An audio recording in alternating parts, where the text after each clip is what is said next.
सब लोग फटाफट से मुझे बताएंगे कि सब लोग कैसे हैं। आई नो भाई बोर्ड्स आने वाले हैं, प्रेशर फील हो रहा होगा, लग रहा होगा सारा सिलेबस कंप्लीट करना है, पर चिंता करने की जरूरत नहीं है। ये वन शॉट आप ही लोगों के लिए है। इस वन शॉट के अंदर हम A to Z सब कुछ कवर करेंगे और आर एनवायरमेंट तो हमारा वैसे भी क्लास 10 बायोलॉजी का सबसे इजी चैप्टर होता है, तो चिंता करने की जरूरत नहीं है। एक बार मैम पर भरोसा रखेंगे, इस वन शॉट पे भरोसा रखेंगे एंड एकदम रिलैक्स होके बैठ के इसको पढ़ेंगे। So everyone, welcome to the platform of Physics Wala. I am your biology educator. My name is Dr. Arushthali and let's start with today's lecture. चलिए, तो हम पढ़ने वाले हैं बेटा एनवायरनमेंट के बारे में। तो इसमें हम क्वेश्चंस भी कुछ कवर करेंगे ताकि आपको आइडिया लगे किस टाइप के क्वेश्चंस बन सकते हैं। प्लस मैं आपको पढ़ाते पढ़ाते साथ साथ में बताती भी जाऊंगी कौन सा पार्ट है जहां से इंपॉर्टेंट क्वेश्चंस बन सकते हैं आपके बोर्ड्स में। तो चलिए शुरुआत करते हैं। तो भाई आप देखेंगे आपके सराउंडिंग्स में, एवरीवेयर अराउंड यू, भाई आपको पेड़ पौधे, जानवर, अलग अलग स्पीशीज दिखती होंगी, अलग अलग चीजें दिखती होंगी। आप लोगों ने कभी किसी एक जानवर को किसी दूसरे जानवर को खाते हुए भी देखा होगा। तो everything around you is your environment. जो आप अपने आसपास देखते हैं बेटा वो सब वही है। तो अब हम शुरुआत करते हैं कि भाई ये एनवायरमेंट शब्द किधर से आया। तो भाई arises from a French word environ means to surround, आपके आसपास, ठीक है, the surrounding you have, ठीक है। ये एक फ्रेंच वर्ड से आया जिसका नाम क्या है भाई? अच्छा यार, साथ में फ्रेंच भी सीख जाओगे तुम। है वैसे तो फ्रेंच के नाम पे सब लोग को एडियोस मीगो और ऐसी एक दो चीजें ही आती हैं, बट ठीक है, तो सब लोग इस बहाने को सीख भी जाएंगे। तो चलिए, एनवायरमेंट क्या है? एक बेसिक लाइफ सपोर्ट है बेटा जो अपने आसपास होता है। और environment is what makes a nature also and everything around you is your environment. अब environment में बेटा दो components होते हैं। क्या components होते हैं? that is abiotic and biotic. अब मैं आपको समझाती हूँ। मान लीजिए मैं इस स्टूडियो के अंदर क्लास ले रही हूँ। अब यहाँ पर कितनी चीजें लिविंग है? यहाँ लिविंग हूँ मैं, ठीक है, और यहाँ जो बैक्टीरिया प्रेजेंट होंगे वो। उसके अलावा ये बोर्ड नॉन लिविंग है, ये पेन नॉन लिविंग है, मेरी वॉच नॉन लिविंग है, स्पेक्स, माइक नॉन लिविंग है, ठीक है। तो नॉन लिविंग कंपोनेंट्स को हम कहते हैं दैट इज एबायोटिक कंपोनेंट्स और लिविंग कंपोनेंट्स को हम कहते हैं बायोटिक कंपोनेंट्स। तो एबायोटिक कंपोनेंट्स में क्या आ गया? Atmosphere, soil, water bodies etcetera. वहीं बायोटिक कंपोनेंट्स में plants, animals, bacteria, virus etcetera, ठीक है। चलिए moving on to the next. World environment day. भाई आप एक बायोलॉजी के स्टूडेंट हैं तो ऑफ कोर्स आपको पता होना चाहिए कि वर्ल्ड एनवायरनमेंट डे आता है ऑन 5 जून। भाई जरूरी नहीं है कि भाई कई लोग जो होता है उनके अंदर एकदम आदर्शवर्दी बन जाते हैं, इस दिन जा जाके पेड़ उगाते हैं। Very good of them, very nice of them, but ये चीज आप पूरे साल भर भी कर सकते हैं। ये एक स्पेशल डे है। ये इसलिए मनाया जाता है ताकि अवेयरनेस फैले लोगों में कि हमें अपने एनवायरनमेंट का भी ख्याल रखना है। बट ये चीज आप अपने नॉर्मल दिनों में भी कर सकते हैं। आसपास जाइए, पेड़ पौधे उगाइए। अब हम बात करते हैं इकोसिस्टम शब्द की। इकोसिस्टम आपके बोर्ड एग्जाम्स में डिफाइन करने भी आ सकता है। तो इकोसिस्टम को डिफाइन कैसे करेंगे? Can be defined as a geographical area where biotic and abiotic components interact with each other. Geographical area मतलब ये एक एरिया है जहां पे लिविंग भी रह रहे हैं, देखो यहाँ पे देखो पेड़ देखो, ये रैबिट देखो, और नॉन लिविंग भी रह रहे हैं जैसे पत्थर रह रहा है भाई, ठीक है। तो लिविंग और नॉन लिविंग जहां एक पर्टिकुलर एरिया में मिलजुला के इंटरैक्ट करके रह रहे हैं, this is called as an ecosystem, ठीक है। Study of ecosystem is known as ecology, ठीक है। इकोलॉजी कहा जाता है इसको, that is study of the ecosystem. Ecosystem को कैसे डिफाइन करेंगे? एक ऐसा ज्योग्राफिकल एरिया जहां पे लिविंग भी है, नॉन लिविंग भी, और आपस में इंटरैक्ट कर रहे हैं। चलिए अब टाइप्स ऑफ इकोसिस्टम पढ़ते हैं। तो there are 2 types of ecosystem. एक होता है नेचुरल, कहते हैं ना this is a natural beauty. तो नेचुरल क्या है भाई? भगवान की देन है, नेचुरली ऐसा प्रेजेंट है, ठीक है। आर्टिफिशियल क्या है? जो इसमें ह्यूमन इंटरफेरेंस आ जाती है, हम लोग बनाते हैं, है ना। अब जैसे भगवान ने तो हमें नेचुरल बाल दिए भाई, आजकल तो विग्स भी आती हैं, आजकल तो भाई नकली बालों की विग्स भी आती हैं, तो वो ह्यूमंस ने बना दी भाई नकली बालों की विग्स। तो क्या है? एक है नेचुरल इकोसिस्टम, एक है आर्टिफिशियल। नेचुरल इकोसिस्टम में आता है बेटा टेरेस्ट्रियल एंड एक्वेटिक। टेरेस्ट्रियल मतलब बेटा लैंड बेस्ड, जैसे इसमें क्या आएगा? Terrestrial grassland and deserts. यहाँ पे क्या आएगा, marine and fresh water. Marine and fresh water मतलब मरीन एज माने जैसे आपकी सी, ओशन, जहां सॉल्टी वाटर होता है।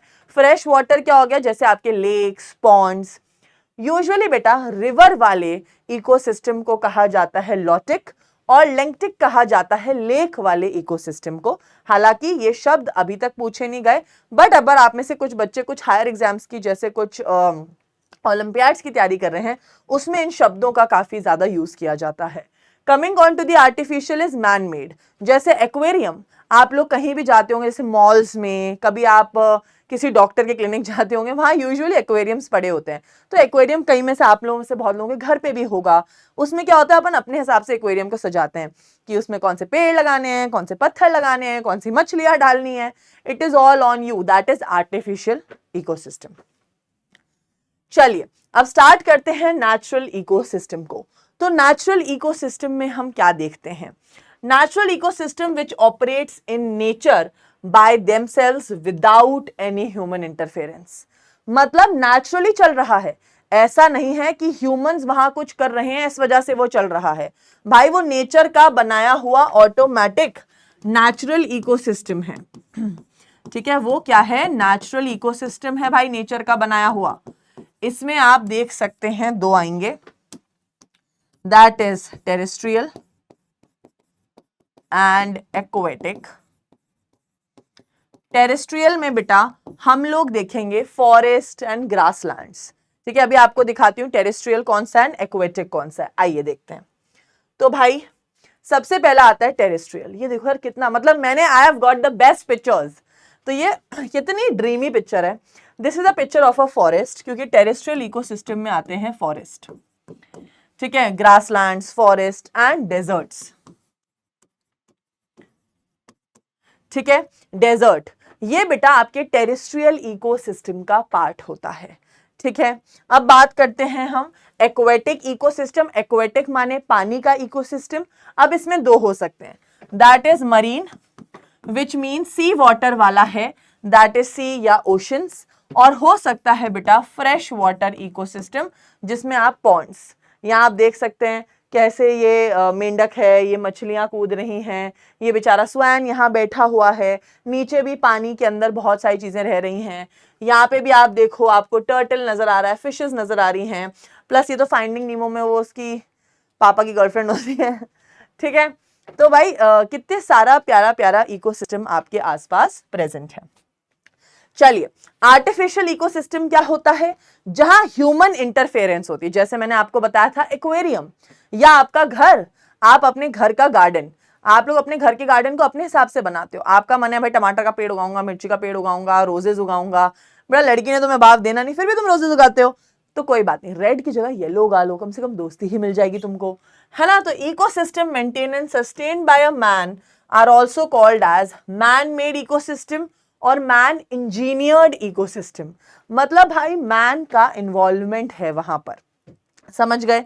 चलिए आगे बढ़ते हैं। ये देखिए, this is a man made ecosystem, this is a aquarium. यहां देखो, यहाँ पे कौन से पेड़ लगेंगे, कौन सी मछलियां होंगी, कौन से पत्थर लगेंगे, is all decided by us. ठीक है, is all decided by us. यहां पर आप देखेंगे, यहां पर हम देखेंगे कि ये किसी का घर है, दिस इज अ हाउस। ठीक है, this is a house garden. अब हाउस गार्डन भाई ये भी हमारी इच्छा के अनुसार होता है, ये भी हमारी इच्छा के अनुसार है भाई। क्या बात है, वेरी गुड, नाइस मैम। ठीक है, ये मेरा घर है, फ्यूचर घर, फ्यूचर घर। ठीक है, चलो अब आते हैं कंपोनेंट्स ऑफ इकोसिस्टम। भाई इकोसिस्टम अलग अलग चीजों से मिलकर बना है, जैसे हमने शुरुआत में पढ़ा था। तो भाई each and every ecosystem consist of several components. Ecosystem में एबायोटिक कंपोनेंट्स माने नॉन लिविंग कंपोनेंट्स। एबायोटिक अभी हमने थोड़ी देर पहले पढ़ा भाई, which are the non living components. And biotic components क्या होते हैं, दैट से producers, consumers and decomposers. Consumers में बेटा प्राइमरी, सेकेंडरी एंड टर्शियरी आते हैं। प्राइमरी में होते हैं हर्बीवोर्स, फिर सेकेंडरी में होते हैं प्राइमरी कार्निवोर्स एंड टर्शियरी में होते हैं सेकेंडरी कार्निवोर्स। अब आप में से बहुत लोग सोच रहे होंगे प्राइमरी सेकेंडरी क्या है, डोंट वरी, अभी हम फूड चेन पढ़ेंगे, चीजें पढ़ेंगे, आपको हर चीज बहुत बेहतर तरीके से क्लियर हो जाएगी। Now let's start with the components of ecosystem in detail. Abiotic components क्या हैं? अभी हमने बात करी भाई non living components. Non living components में आ जाता है आपका हवा, आपका पानी, आपकी सनलाइट, आपका सॉइल, आपका temperature, light, everything which is non-living comes in the abiotic components of the ecosystem. Moving on to the biotic components, जिसमें includes biotic component क्या है? includes living components. living components मतलब जिंदा components, जिसमें आते हैं बेटा producers, consumers and decomposers. ठीक है, हालांकि यहाँ पे ये producers, इन्होंने पिक्चर यहाँ गलत लगा रखी है। प्रोड्यूसर्स में नॉर्मली यहाँ पे आएंगे बेटा प्लांट्स वगैरह, ठीक है। फिर आ गए ये आपके कंज्यूमर्स एंड डिकम्पोज, ये उल्टा कर दिया है इन्होंने बेटा, ये हैं आपके, इन्होंने ये आएगा decomposers, these are the producers and these are the consumers. ये थोड़ा उल्टा सीधा फोटो लग गया है। प्रोड्यूसर्स क्या होते हैं? जैसे भाई पेड़ पौधे, ठीक है, जो प्रोड्यूस कर रहे हैं। कंज्यूमर्स क्या होते हैं भाई? जो इन पेड़ पौधों को खा रहे हैं, इधर से खाना प्राप्ति कर रहे हैं। डीकंपोजर्स क्या होते हैं बेटा? जो वेस्ट बच गया उस कचरे को खाते हैं, डीकंपोज, डेड एंड डीकेइंग चीजों को खाते हैं। चलिए एक बार भाई डेफिनेशन वगैरह आपके एग्जाम्स में लिखने आ सकती है, तो हमें पता होनी चाहिए, आ जाइए। प्रोड्यूसर्स क्या होते हैं? Organisms we can prepare their own food, भाई खुद का खाना खुद बना सकते हैं, किसी के भरोसे नहीं है जिंदगी में, जैसे green plants and certain bacterias. Consumers क्या होते हैं बेटा? वो ऑर्गेनिजम्स जो किसी और पे डिपेंडेंट है, डायरेक्टली या इनडायरेक्टली, पर किसी और पे डिपेंडेंट है। जैसे भाई इसमें तीन आएंगे, हर्बीवोर्स, कार्निवोर्स एंड ओमनीवोर्स। ये चीज आप बेटा अपनी 6th 7th 8th क्लास में भी पढ़ के आते हो कि हर्बीवोर्स क्या होते हैं? जो घास फूस खाते हैं, जैसे भाई आपकी गाय हो गई, बकरी हो गई, ठीक है, ये बेटा प्लांट्स खाते हैं सिर्फ और सिर्फ, एग्जाम्पल गोट, काउ, डियर, हॉर्स। कार्निवोर्स क्या होते हैं? जो बेटा फ्लैश खाते हैं, दूसरे जानवरों को खाते हैं, जैसे टाइगर, लायन, ठीक है, विच ईट फ्लैश और अदर एनिमल्स, जैसे लायन एंड टाइगर। अब आप देखो, कभी टाइगर या लायन को देखा है घास फूस खा रहे हैं? ओहो बहुत टाइम हो गया अब घास फूस नहीं बेटा, वो फ्लैश ही खाते हैं। फिर आते हैं बेटा ओमनीवोर्स। ओमनीवोर्स बेटा वो जानवर हैं जो अपनी सहूलियत के हिसाब से, these are the people in the community, जो दोगले होते हैं, यहां भी और वहां भी, जो बोलो खा लेंगे, कोई लोड नहीं है लाइफ में। ओमनीवोरस में बेटा ह्यूमंस भी आते हैं, दैट इज मैन। भाई कहीं आपने देखा होगा बहुत लोग वेजिटेरियन होते हैं, बहुत लोग नॉन वेजिटेरियन होते हैं, बहुत लोग दोनों चीजें भी खाते हैं। आजकल तो एक वीगन का कॉन्सेप्ट भी चला हुआ है, ठीक है। तो ओमनीवोर्स क्या होता है? Animal which eat plants as well as animals, जैसे भाई कौन कौन? मैन, डॉग, क्रो, ठीक है, दे कैन ईट। डीकंपोजर्स क्या होते हैं भाई? डीकंपोजर्स आप मान के चलिए एक इंपॉर्टेंट टॉपिक है। डीकंपोजर्स पता नहीं क्यों बोर्ड एग्जाम्स वालों को बेहद पसंद है, इसके ऊपर ये शॉर्ट नोट 1 डिफाइन में डाल देते हैं, एमसीक्यू के अंदर डाल देते हैं, मैच द कॉलम में, तो ये जानना जरूरी है। माइक्रो ऑर्गेनिजम्स, ये वो माइक्रो ऑर्गेनिजम्स हैं जो खाने को तोड़ते हैं, break down complex organic matter found in dead and decaying organisms like dry plants and dead animals into inorganic substances. मान लो आपके घर में या किसी फॉरेस्ट के अंदर पत्तियां झड़ती हैं, जानवर मर जाते हैं, आप लोग ने कभी कहीं गए होंगे, कभी कोई पिग मर गया या कोई जानवर मर गया, तो बहुत ज्यादा गंदी स्मेल आती है। Now what is happening? उसको डीकंपोजर्स खा रहे हैं, ठीक है। डेड बॉडीज के साथ क्या होता है भाई? जब डेड बॉडीज को गाड़ दिया जाता है वो डीकंपोज हो जाती है एक समय के बाद, because decomposer starts eating them. Decomposers का काम होता है ऑर्गेनिक मैटर को इनऑर्गेनिक में कन्वर्ट करना, एक इजियर फॉर्म में कन्वर्ट करना। इसलिए ये भी बेटा नेचर के लिए बेहद इंपॉर्टेंट है। डेफिनेशन बेटा अच्छे से लिखेंगे, एग्जाम में पूछी जाती है। Moving on to the next, that is food chain. Food chain बेटा अगेन इंपॉर्टेंट टॉपिक है आपके इस वाले चैप्टर से। फूड चेन में बेटा आप लोगों के जो है ना बोर्ड एग्जाम वाले हैं वो आपको फूड चेन ड्रॉ करने बोलते हैं, इसके बेसिस पे क्वेश्चंस भी पूछ लेते हैं, ठीक है। तो भाई मान लीजिए अब आपको सुनना है, भाई सन ने बनाई बहुत एनर्जी, उस एनर्जी को लिया प्लांट्स ने कि दे दे भाई एनर्जी, थोड़ा खाना बना ले हम। तो इन्होंने क्या किया भाई? खाना बनाया। These are the producers. क्यों? जो भाई प्रोड्यूस कर रहे हैं खाना, अपन ने पढ़ा है भाई लाइफ प्रोसेसेस में फोटोसिंथेसिस करता है पौधा, तो पौधे ने भाई अपना खाना बना लिया। अब यहां पे होंगे प्राइमरी कंज्यूमर्स, जो भाई इस घास को खाएगा। भाई ये ग्रास सॉपर आया और इसने इस घास को खाया, फिर इस ग्रास सॉपर को इस चूहे ने खाया, तो ये क्या हो गया, सेकेंडरी कंज्यूमर। इस चूहे को बेटा ईगल या आउल ने खा लिया, तो ये हो गया टर्शरी कंज्यूमर। ठीक है, तो क्या होता है बेटा, दुनिया ऐसे ही चलती है, एक जना किसी ना किसी को खाता जाता है, राइट। तो भाई इधर से एनर्जी आई प्रोड्यूसर्स के बाद, प्रोड्यूस को खाया प्राइमरी कंज्यूमर्स ने, प्राइमरी कंज्यूमर्स को सेकेंडरी एंड फिर टर्शरी कंज्यूमर्स ने। चलिए अब हम फूड चेन को एक बार और विद डीकंपोजर्स में आपको फूड चेन दिखाती हूं, इन केस डीकंपोजर्स के साथ आपका फूड चेन बनाने का मन है। तो भाई प्रोड्यूसर्स ने क्या किया, पौधों ने खाना बनाया, ग्रास सॉपर ने प्राइमरी कंज्यूमर ने से खाया, ग्रास सॉपर को फ्रॉग ने विच इज अ सेकेंडरी कंज्यूमर उसने खाया, फ्रॉग को बेटा snake which is a tertiary consumer उसने खाया। अब होते हैं बेटा एपेक्स प्रीडेटर। एपेक्स प्रीडेटर बेटा फूड चेन के आखिरी पर्सन होते हैं। बेटा फूड चेन में क्या होता है, इतनी एनर्जी नहीं होती कि कोई 10 लोग खाते जाएं। अब अगर कोई इस आउल को खा भी रहा है तो उसकी बॉडी के अंदर बहुत ज्यादा एनर्जी नहीं जा रही, क्योंकि समय के साथ एनर्जी जो फूड चेन में पास होती है वो कम होती जाती है। इस वजह से बेटा एक फूड चेन सिर्फ एपेक्स प्रीडेटर तक लास्ट होती है।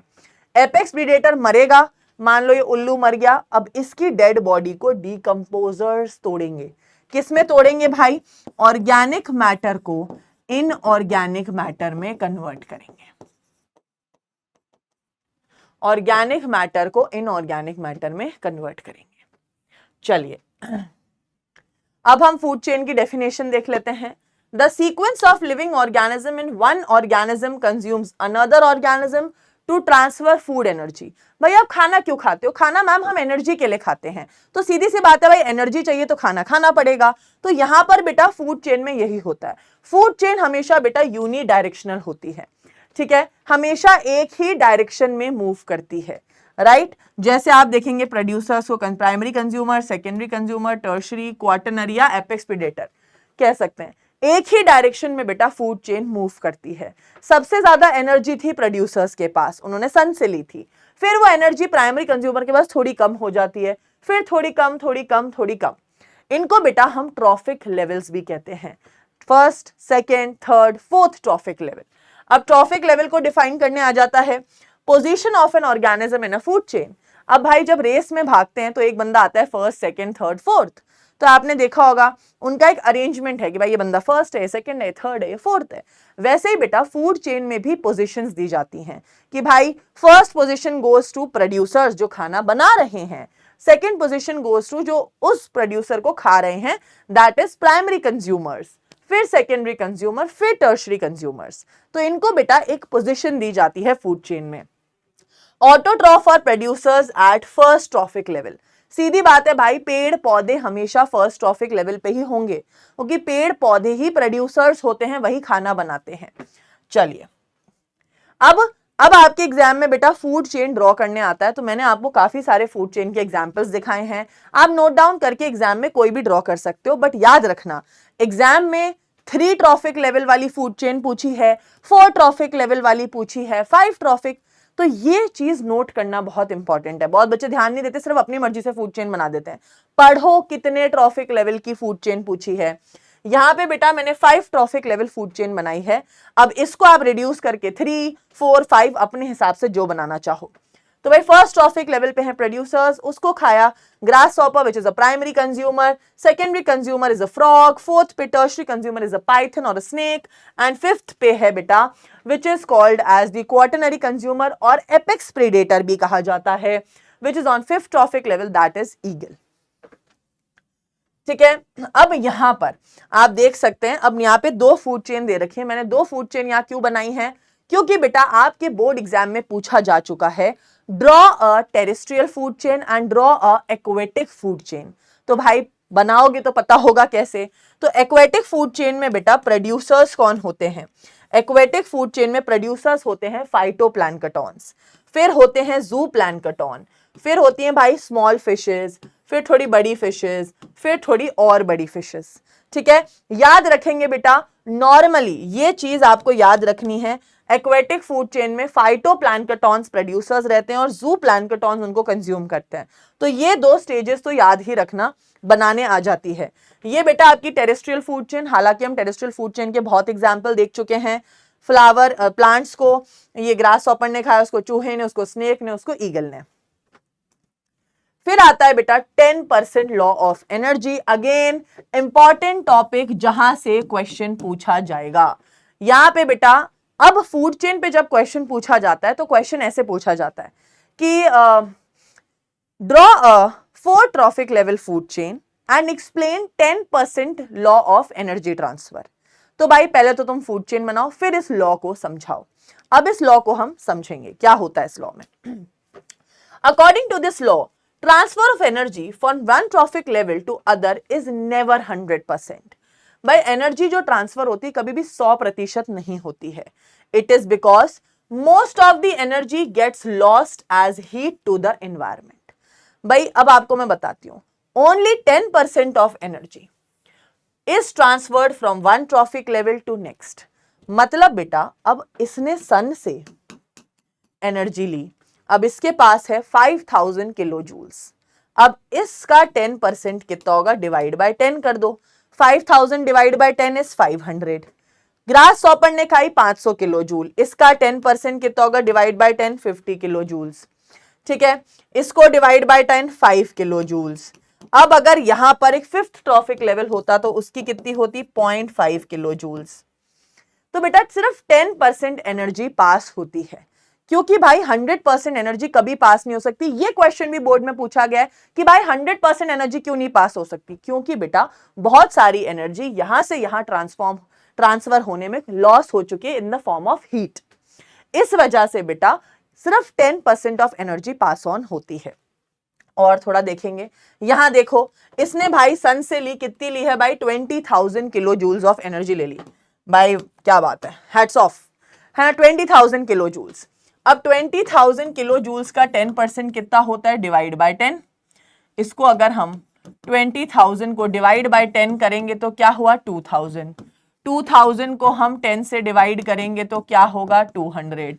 200 को हम 10 से डिवाइड करेंगे तो क्या होगा, 20। इसी तरीके से बेटा एनर्जी पास करती है। आपको एग्जाम्पल देने आए, आप ऐसी फूड चेन ड्रॉ करो, ऊपर तुम एनर्जी का अमाउंट लिख के दिखाते रहो। फूड चेन भी एक्सप्लेन हो गई, 10% लॉ ऑफ एनर्जी भी एक्सप्लेन हो गया। ठीक है, यहां पर बेटा आप इसका ऐसे पिरामिड बना के भी दिखा सकते हो कि भाई प्रोड्यूसर्स के पास सबसे ज्यादा एनर्जी होती है। अब यहां सवाल उठता है कि भाई सन के पास तो कितनी एनर्जी है। ठीक है, अब आप यहां देखो, यहां कितने जीरोस हैं, 1 2 3 4 5 6, यहां पे भाई 6 जीरो हैं, मतलब 1,00,000 जूल ऑफ एनर्जी है यहां पर, 1,00,000 जूल्स ऑफ एनर्जी है यहां पर पास तो हुई है सिर्फ 10,000 प्रोड्यूसर्स के पास, क्योंकि बेटा सन की एनर्जी बहुत ज्यादा होती है, बहुत ही ज्यादा। तो सन की सारी एनर्जी ये नहीं ले सकते हैं प्राइमरी कंज्यूमर्स, तो सन की कुछ amount of energy he producers के पास पहुंच पाती है। ठीक है, ये बेटा प्रोड्यूसर्स हैं, दीज आर प्रोड्यूसर्स। तो प्रोड्यूसर्स के पास इतनी है, फिर 10% इनके पास 10%, 10%। तो सन से जो एनर्जी आती है बेटा वो सारी की सारी नहीं जाएगी प्रोड्यूसर के पास, उसमें से कुछ अमाउंट ऑफ एनर्जी ही जो होती है बेटा पहुंच पाती है।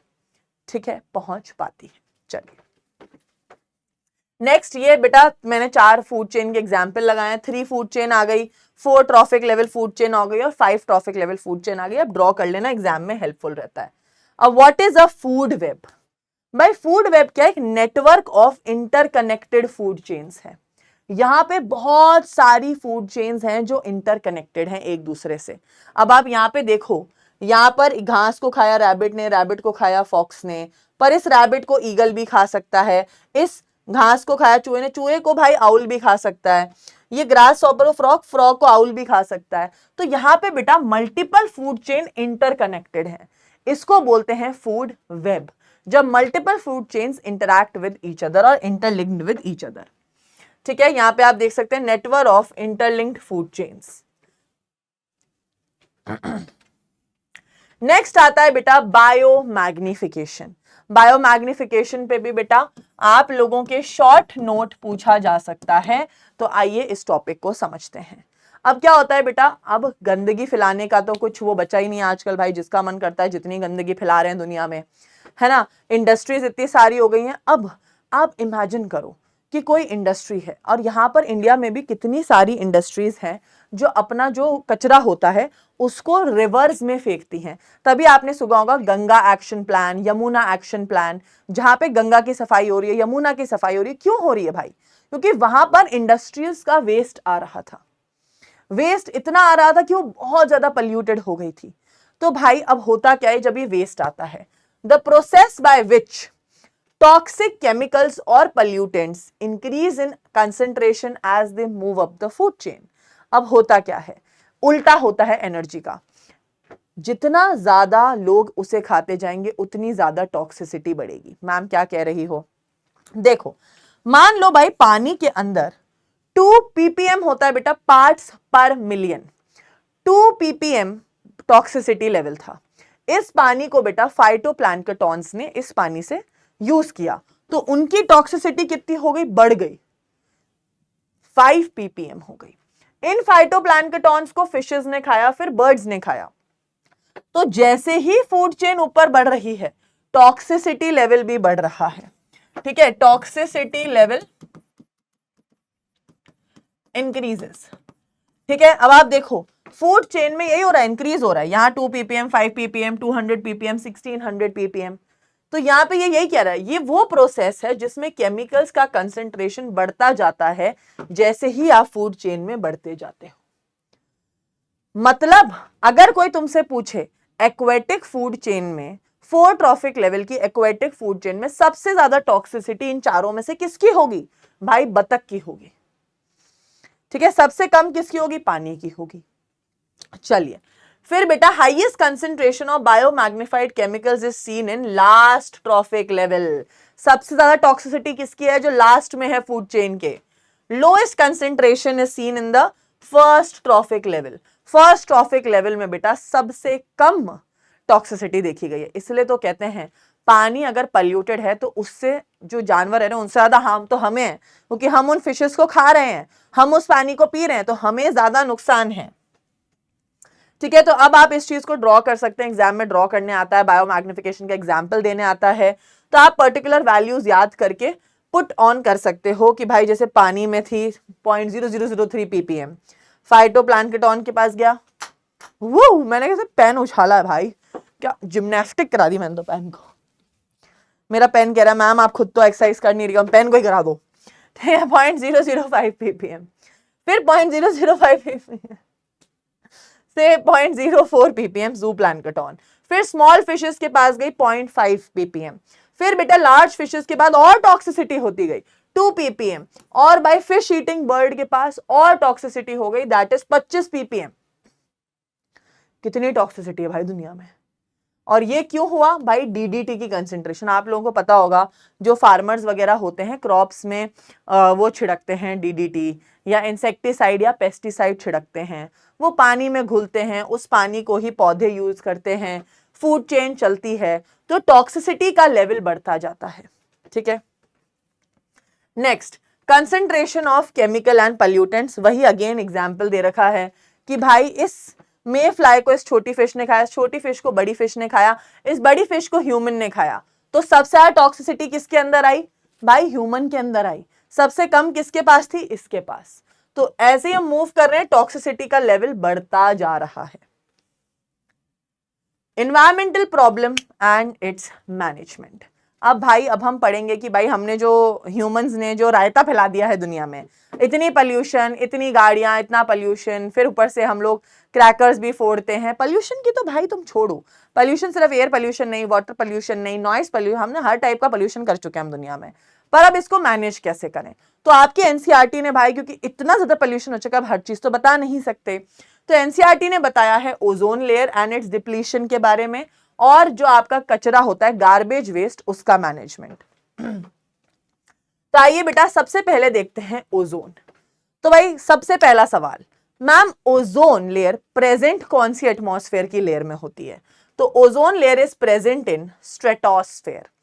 ओजोन लेयर कौन सी लेयर में प्रेजेंट होती है? इन स्ट्रेटोस्फेयर। ठीक है, नेक्स्ट, ओजोन लेयर बनती कैसे है? तो भाई होता क्या है, नॉर्मल जो ऑक्सीजन के O2 होता है मॉलिक्यूल, ऑक्सीजन का फॉर्मूला, अब जैसे ही इसके ऊपर यूवी लाइट गिरती है, यूवी लाइट गिरती है, ये ऑक्सीजन का मॉलिक्यूल दो पार्ट्स में टूट जाता है, O O। अब बेटा ये दो ऑक्सीजन के मॉलिक्यूल्स मिल जाते हैं, एक दो ऑक्सीजन, मान लो ये O2 है और इसके साथ मिल गया ये free oxygen atom, O plus O2 क्या बनाएगा? O3, और O3 को बेटा हम कहते हैं ओजोन। यहां पे भी यही हुआ, एक फ्री ऑक्सीजन एटम, ये ऑक्सीजन, और क्या बनाया? Ozone, O3। तो ये जो फ्री ऑक्सीजन एटम है बेटा, ये ऑक्सीजन के साथ बाइंड करके बनाता है O3 which is called as ozone. Ozone का फॉर्मूला क्या है? O3। अब बेटा ओजोन जो है हमारी धरती के ऊपर प्रोटेक्शन प्रोवाइड करती है, यूवी रेडिएशन से हम लोगों को एक प्रोटेक्शन प्रोवाइड करती है। बट अभी आप लोगों ने रिसेंट में सुना होगा एंटार्क्टिका के ऊपर एक बहुत बड़ा ब्लैक होल बन गया है, वो होल जहां से ओजोन की लेयर भाई गायब हो चुकी है totally, which means UV radiation अब डायरेक्टली अर्थ के अंदर घुस रही है। तो मैम अगर यूवी रेडिएशन अर्थ के अंदर डायरेक्टली घुस रही है तो उससे क्या होगा?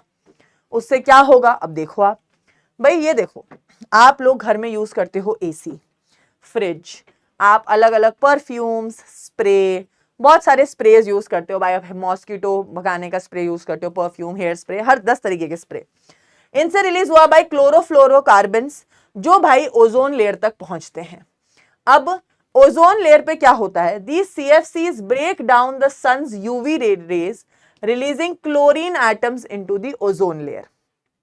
क्या होता है? ये जो क्लोरोफ्लोरोकार्बन आपके एसी और फ्रिज में से रिलीज हो रहे हैं, ये यूवी रेडिएशंस के पास जाते हैं, है ना, और यूवी रेडिएशन जो CFC को जब तोड़ देती हैं तो क्लोरीन एटम रिलीज होता है।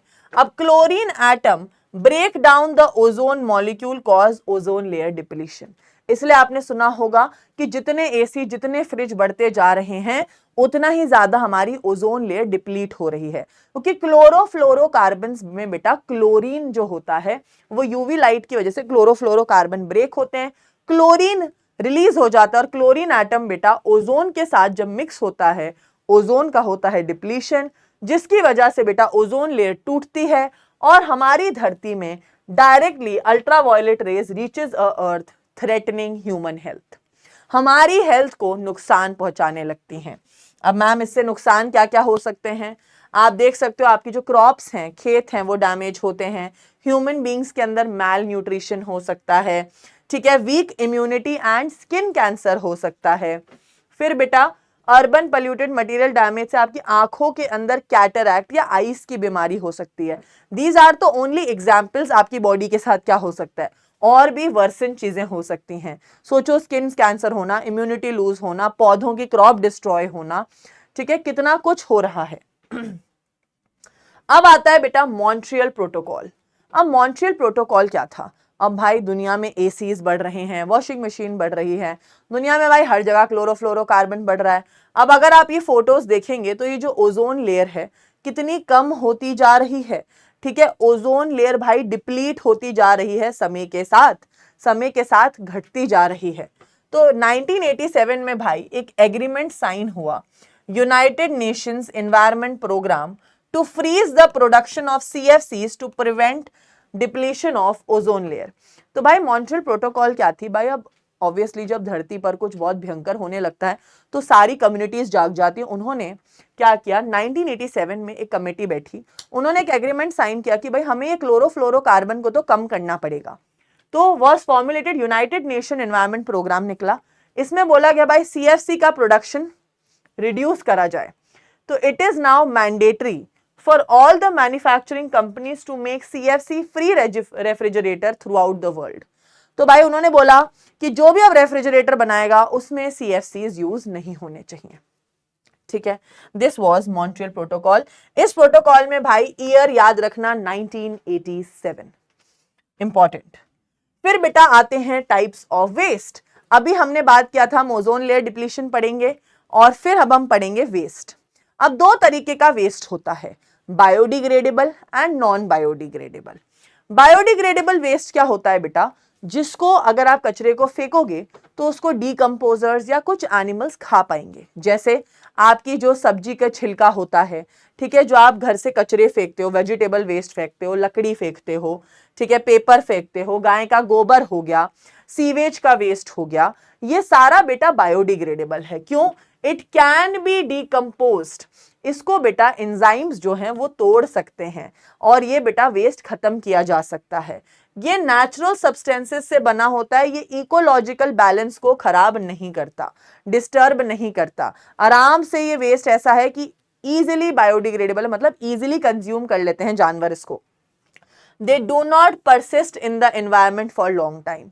अब भाई गाय का गोबर क्या नुकसान पहुंचा रहा है, वो एज अ मैन्योर यूज हो सकता है। सीवेज का वेस्ट बेटा सीवेज ट्रीटमेंट प्लांट में जाता है और वो पानी को साफ कर दिया जाता है।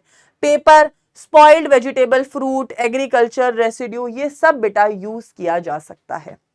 वही बेटा नॉन बायोडिग्रेडेबल वेस्ट, ये वो वेस्ट है बेटा जिसे हम खत्म नहीं कर पा रहे हैं, ठीक है, नॉन बायोडिग्रेडेबल वेस्ट, जैसे आपका प्लास्टिक, ठीक है, this can not be broken down, है ना, by biological catalyst, they can be broken down only by some physical processes like heat और प्रेशर। इन्हीं से, जैसे आपने देखा होगा कई बार, अगर आप लोग दिल्ली एनसीआर साइड रहते हैं तो यहाँ पर एक वेस्ट का पहाड़ है। तो इनिशियली जब मैं दिल्ली में रहने लगी थी तो मेरे को लगता था कि पहाड़ से इतनी बदबू क्यों आती है, and then I got to know कि इट इज अ गार्बेज का पहाड़, और उधर बहुत बार प्लास्टिक वेस्ट जलाया जाता, तो आप स्मेल कर सकते हैं उस चीज को, ठीक है। तो इसको हीट और प्रेशर से ही तोड़ा जा सकता है। ये बेटा सिंथेटिक सब्सटेंस है, ऑफ कोर्स ये नेचुरल नहीं है, ये हमारे इकोलॉजिकल बैलेंस को डिस्टर्ब करता है। They persist in the environment for the long time. By plastic millions of years तक डिग्रेड नहीं होता है। Example plastic, metal cans, heavy metals like mercury, lead, arsenic, radioactive waste like uranium, plutonium, insecticide and pesticides like DDT, ये सब बेटा non biodegradable होता है, ठीक है। बायोडिग्रेडेबल आप देख सकते हो किचन वेस्ट, वेजिटेबल, आपके पेपर।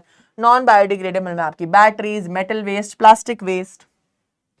नाउ मैम इस वेस्ट को मैनेज कैसे किया जाए? आपने ये तो बता दिया भाई दुनिया में कचरा बहुत है, अब इस कचरे को लोग साफ कैसे कर रही है? हमारी गवर्नमेंट क्या कर रही है मैम? ये कचरा कहाँ जा रहा है? कचरा साफ हो भी रहा है, नहीं हो रहा है? भाई हो रहा है।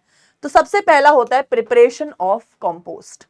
Biodegradable waste can be converted into compost by burying in a pit.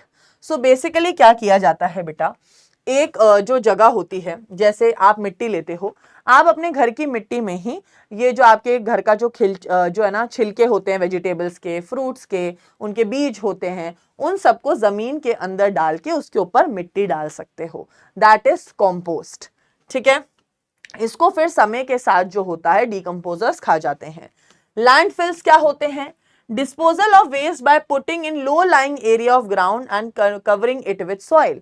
Landfill क्या होता है? मान लो भाई कचरा बहुत सारा हो गया है, तो शहर से थोड़ी दूर एक गड्ढा खोदा जाता है, उस गड्ढे के अंदर इस कचरे को डालते जाते हैं और फिर उसके ऊपर एक सॉइल की, एक मिट्टी की लेयर बना देते हैं, ठीक है। फिर आता है इंसिनरेशन। अब इंसिनरेटर एक ऐसी मशीन होती है बेटा जिसमें अगर आप कचरे को डालोगे तो वो कचरे को जला देती है। आप लोगों ने सुना होगा कि जो मेडिकल वेस्ट होता है, जैसे आप लोग हॉस्पिटल्स में जो इंजेक्शंस होते हैं, सिरिंजेस होती हैं, चीजें होती हैं, उन्हें कहाँ फेंका जाता है? उन्हें बेटा इंसिनरेटर में डाल दिया जाता है, ठीक है। हाई टेम्परेचर में जो होता है वेस्ट को एशेस में बर्न कर दिया जाता है। तो incineration is burning of waste substances at high temperature. फिर आता है बेटा sewage waste. When sewage water is treated it becomes clean water that can be discharged in river. आप लोग ने बेटा सुना होगा म्युनिसिपल कॉर्पोरेशन, आपके शहरों में होता होगा, गाड़ी वाला आया घर से कचरा निकाल। अब वो कचरा कहाँ जाता है? और आप लोग ने कभी सोचा है कि जो पॉटी आप करते हैं या जो पानी से आप सुबह कुल्ला करते हैं वो पानी नाली से किधर जा रहा है? That is going into the sewage treatment plant. Sewage treatment plant बेटा क्या होता है? उन जगहों पे इस गंदे पानी को साफ किया जाता है और फिर वो साफ पानी को रिवर्स में छोड़ दिया जाता है। तो सीवेज ट्रीटमेंट किया जा सकता है। Recycling, is a solid waste, जैसे पेपर, मेटल्स को रिसाइकल किया जा सकता है। आप लोगों के स्कूल में हमेशा कंपटीशन हुए होंगे बचपन से, बेस्ट आउट ऑफ वेस्ट बनाओ, इसका यूज करो, कैसे बनाओगे, कैसे करोगे, है ना। इसमें कितने सारे आइडियाज आते थे मन में कि वो पेप्सी के कैन यूज करके कुछ बना लेंगे, ये वो। तो रिसाइकल करा जाता है चीजों को, ठीक है।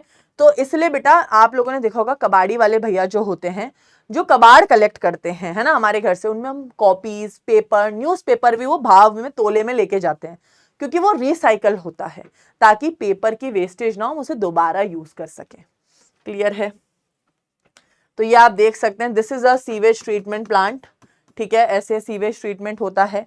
ये बेटा लैंडफिल्स हैं जहां पे कचरे को फेंका जाता है, ठीक है। ये आपका कंपोस्ट है। And recycle, reduce and reuse is the only thing you need to follow, ठीक है बेटा। तो I think the chapter is over. और अब आप लोगों को बेटा क्या करना है, नोट्स की रीडिंग करनी है, नोट्स की रीडिंग करनी है। और नोट्स की रीडिंग के साथ बेटा आप लोगों के लिए सबसे इंपॉर्टेंट इज एनसीईआरटी। एनसीईआरटी के इन टेक्स्ट क्वेश्चंस, बैक क्वेश्चन और एनसीईआरटी एग्जाम्पलर के क्वेश्चन सॉल्व करो।